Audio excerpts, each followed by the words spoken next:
Tu sais, si tu veux des enfants, faut peut-être pas trop tarder. Bienvenue sur la chaîne Juliette's Diary, votre journal vidéo hebdomadaire, le journal d'une presque trentenaire où vous retrouvez des sujets où l'on parle de thèmes sérieux, de thèmes un petit peu moins sérieux, en tout cas tout ce qui peut toucher la vie d'une presque trentenaire ou trentenaire.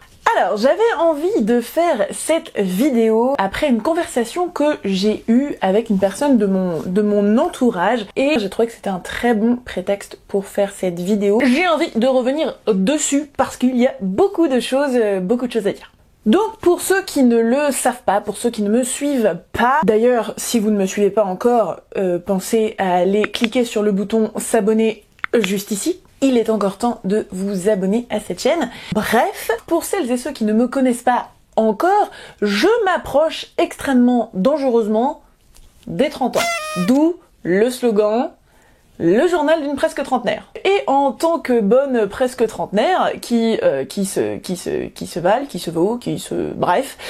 s'approche dangereusement des 30 ans, eh bien petit à petit, en tant que femme, je me retrouve confrontée à certaines injonctions. Et vous l'aurez peut-être deviné, l'injonction notamment de « si tu veux des enfants, faudrait peut-être t'y mettre ».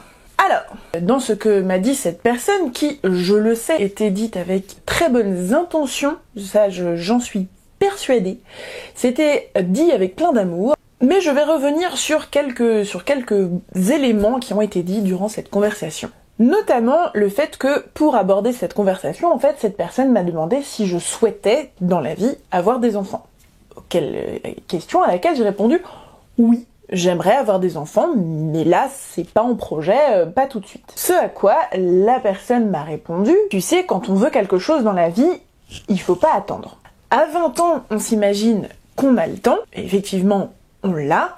À 30, on l'a moins. À 40, on l'a encore moins. J'aimerais décortiquer un peu ces éléments-là. Premièrement, le fait de, quand on veut quelque chose dans la vie, il ne faut pas attendre. Sur le principe, je suis en partie d'accord et en partie pas d'accord avec cette phrase. Effectivement, je suis pour le fait de profiter de la vie, de s'amuser.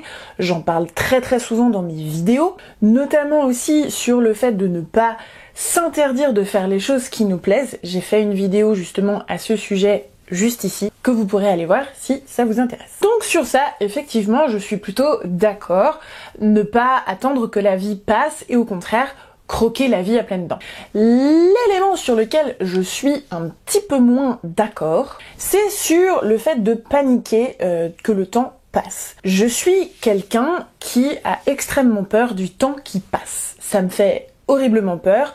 Moi, je trouve ça horrible quand vous avez des soi-disant coachs du développement personnel qui vous disent « Calculez le temps qu'il vous reste à vivre.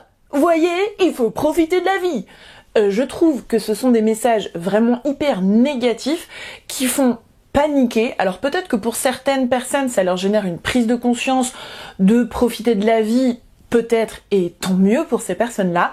Mais moi, je trouve que c'est un message horriblement anxiogène et de passer son temps à regarder combien de temps il nous reste à vivre pour profiter de la vie, je trouve que justement on ne profite pas de la vie en faisant ça. Parce qu'on n'est jamais dans le moment, on est toujours à se dire oh là là, vite faut que je fasse ça, vite faut que je fasse ça, est-ce que j'aurai le temps de faire ci? Ah mais je le fais pas, donc je panique parce que je le fais pas, du coup je vais arriver sur mon lit de mort et j'aurai rien fait. Ah du coup on passe notre vie à paniquer du temps qui passe plutôt qu'à profiter du temps qu'on a. Et donc c'est pour ça que oui, je suis en partie d'accord avec cette phrase de quand on veut quelque chose, l'obtenir, mais attention à ne pas paniquer du temps qui passe. D'autant plus que là, on était sur vraiment cette question du temps qui passe et faut pas se laisser dépasser pour ne pas avoir de regrets. Je sais bien que cette personne me disait ça dans le sens où, bah, tu sais, si tu veux des enfants, les scientifiques te disent que plus t'attends, moins t'es fertile. Dans quelques instants, je viendrai sur cette notion qui est fausse. Donc restez bien, parce qu'après on va parler chiffres, et vous allez voir, vous allez tomber de votre chaise. Mais bref, cette personne, ce qu'elle me disait, c'était « n'aie pas de regrets, parce que si t'attends trop, en gros, des enfants, tu pourras plus en avoir, et après tu regretteras de ne pas avoir eu d'enfants. » Oui, d'accord. mais je n'ai que 29 ans. Ce que cette personne ne comprenait peut-être pas avant de me parler de ça, c'est qu'il y a des choses que je veux faire avant d'avoir des enfants.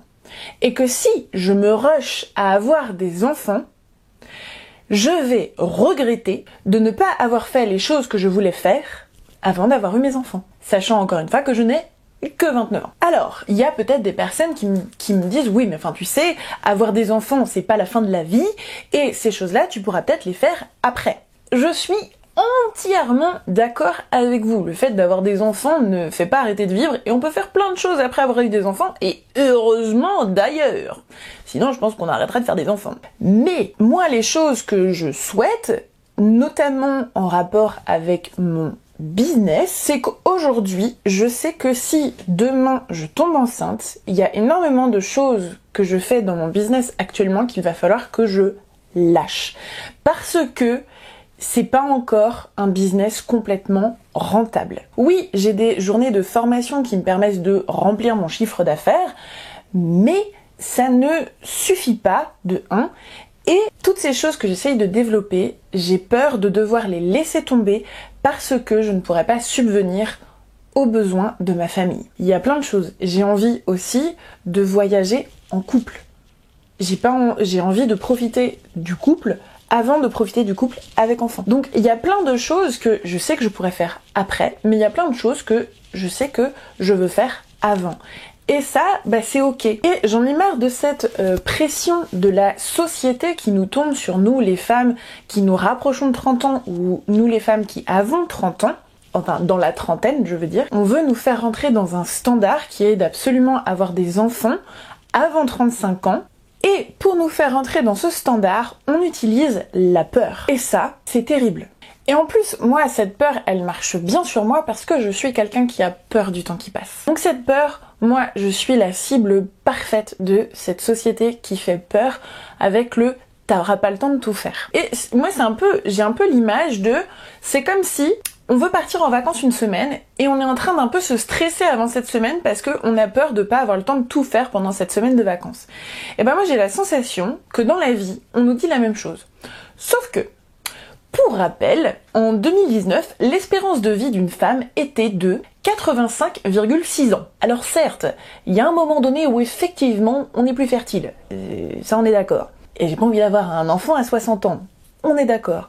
Mais entre 29 ans et l'âge de la ménopause, j'ai un petit peu de temps quand même. Mais c'est même pas la menace de la ménopause qui trône au-dessus de nos têtes, c'est la menace de la fertilité et des risques d'avoir une grossesse dite tardive. Donc pour vous donner quelques chiffres à présent. Parlons chiffres. Il est dit, on peut trouver sur internet toutes sortes d'informations qui nous dit que au-delà de 35 ans, une femme est beaucoup moins fertile et que donc, faut se dépêcher d'avoir des enfants avant 35 ans. Si on regarde les statistiques, alors je vais pas citer les sources dans la vidéo parce que du coup cette vidéo après ça fait plein de blabla. Pour toutes les sources, je vous mets dans la description. Si on prend des femmes de 27 ans qui essayent d'avoir un enfant et donc prenons cette durée de 1 an, on dit qu'elles essayent sur 1 an, et bien dans cette année-là, il y a 86% de chances qu'elles tombent enceintes. Ces femmes de 27 ans, donc 86%. Maintenant, prenons le chiffre d'une femme à 37 ans, donc 10 ans plus tard. Une femme à 37 ans qui, sur une année, essaye d'avoir un enfant. Eh bien, nous descendons très bas, puisque nous descendons à 83%. Donc, à 27 ans, en 1 an, on a 86% de chances de tomber enceinte, et à 37 ans, on a 83% de chances de tomber enceinte. Alors, je sais pas vous, mais je trouve que 83%, c'est quand même une belle stat. C'est plutôt sympa comme statistique. Et entre 83 et 86, on n'est pas sur une différence énorme. Et si on prend le fait que ces femmes essayent sur 2 ans, parce que en fait, on donne aussi cette image que tomber enceinte, c'est comme ça. Et qu'il y a certaines femmes qui, au bout de plusieurs mois, n'arrivent pas à tomber enceinte et ont peur d'avoir un problème. Non, il y a des femmes chez qui c'est très rapide et des femmes chez qui c'est moins rapide. Si on prend les femmes compris entre 35 et 39 ans, et là, tout à l'heure, je vous parlais d'essayer sur une durée d'1 an, mais si on essaye sur 2 ans, là, on passe à 90% de chances de tomber enceinte. 90%. Je pense qu'on est pas mal là dans les stats. Pour continuer un petit peu dans les chiffres, pour ceux que ça intéresse, moi j'aime bien les données chiffrées, pourtant je suis nulle en maths, mais j'aime bien les données chiffrées parce que là au moins on se rend compte des choses. Et je pense que justement pour faire peur, on joue avec les chiffres, mais les chiffres ça peut être manipulable. Et c'est ça qu'ils font avec la peur justement. Parce que on nous dit oulala, ça baisse vachement. Je vous rappelle, 86, 83. Je vais vous parler d'une autre statistique qui est très intéressante à mon goût, qui nous dit que à un jour près, c'est-à-dire si on a un rapport sexuel 2 jours après l'ovulation ou 3 jours après l'ovulation, et bien en fait, la statistique, les chances de tomber enceinte pour les femmes avant 30 ans et les femmes après 35 ans, en fait c'est la même. Les femmes compris entre 35 et 39 ans, si elles ont un rapport sexuel après le premier cycle et le 2e jour de l'ovulation, eh bien elles vont avoir 25% de chances de tomber enceinte. Et en fait, on se rend compte que ce 25% est exactement le même chiffre chez les femmes de moins de 30 ans qui ont un rapport sexuel le 3e jour de l'ovulation. Toujours sur ce même cycle. Donc, si vous avez réussi à me suivre, parce que ça fait, honnêtement, j'ai coupé au montage, mais en fait, ça fait 4 fois que j'essaye d'expliquer cette statistique à la caméra. Donc là, on est sur une question de jours, c'est-à-dire que si je veux ce même 25%, il suffit juste d'avoir des rapports sexuels décalés d'un jour, en fait. C'est-à-dire que si on décale d'un jour, en fait, on élimine la différence de fertilité à cause de l'âge. Voilà. Je crois que cette fois, j'ai réussi. Sinon, vous pouvez m'envoyer un message et je vous envoie les stats directement. Dans tous les cas, j'ai mis les sources dans la description. Et dernière statistique, je vous remets... après, j'arrête avec les statistiques, mais ces chiffres permettent vraiment de défaire toutes ces injonctions et cette pression qui tourne autour de la femme de moins de 35 ans et cette pression d'avoir des enfants. On dit que le risque d'avoir des œufs moins bons passé 35 ans, eh bien, c'est divisé par 2. Donc c'est waouh, énorme. Donc on se dit, bah j'ai 2 fois plus de chances d'avoir des œufs moins bons passé 35 ans. Certes, je peux peut-être toujours avoir des enfants. Il y a des risques que les ovules ne soient pas viables. Alors, avant 35 ans, il y a 0,5% d'ovocytes qui vont être non viables. Et on passe à 1% au-delà de 35 ans. Donc oui, effectivement, on a doublé. Mais on est passé de 0,5% à 1%.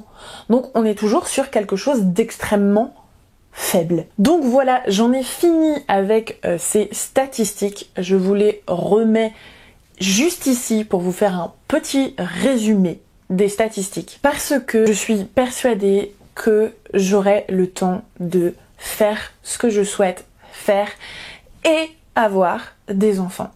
J'en suis persuadée, mais c'est un peu cette épée de Damoclès qui nous pèse au-dessus de la tête de bah si tu veux des enfants, fais-en maintenant parce qu'après ce sera trop tard. Bah je trouve que c'est horrible en fait de vivre dans cette peur de ne pas avoir des enfants alors qu'on en veut et dans cette peur du temps qui passe. Je vous rappelle, nous les femmes, espérance de vie 85 ans. Donc si on arrêtait de stresser et qu'on vivait juste. Voilà, c'était le message que je voulais donner dans cette vidéo parce que je suis absolument pas la seule femme influencée par ces injonctions ou qui se prend des remarques ou des questions. Même après 35 ans, nous pouvons toujours avoir des enfants. S'il vous plaît, ne nous mettez pas la pression et laissez-nous vivre notre vie, même si ça part d'une bonne intention, d'amour. L'enfer est pavé de bonnes intentions, comme on dit. Si vous pensez que cette vidéo peut faire du bien à d'autres femmes qui ressentent ce genre d'injonctions et qui sont pas bien à cause de ces injonctions, partagez-leur cette vidéo, vous avez vu les chiffres, peut-être que ça vous a rassuré, ça rassurera aussi ces femmes. Et moi, je vous retrouve dans une prochaine vidéo. Ciao, ciao!